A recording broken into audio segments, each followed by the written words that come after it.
ఇప్పుడు జరుగుతున్న యుద్ధాలలో వాడుతున్న క్షిపణి సాంకేతిక పరిజ్ఞానం మా పురాణాల్లోని వారు ఎప్పుడో వాడారు అని ఎవరు ఇంకా చెప్పలేదు ఏమిటబ్బా. నిజానికి క్షిపణి పరిజ్ఞానం వాడలేదు కాని క్షిపణితో పోలిన యుద్ధాలే పురాణ కాలాల్లో జరిగేవి.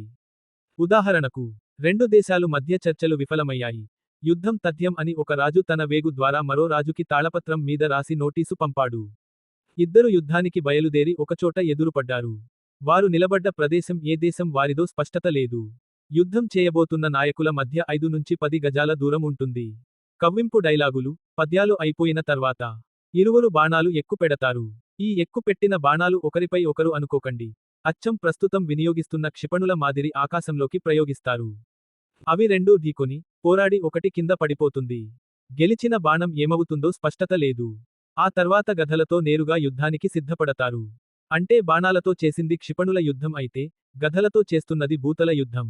ఇంత స్పష్టంగా తమ పురాణాల్లో ఉన్న సాంకేతిక పరిజ్ఞానాన్ని కొట్టేసి, ఇప్పుడు యుద్ధాలు చేస్తుంటే కాదంటారు ఏంటి?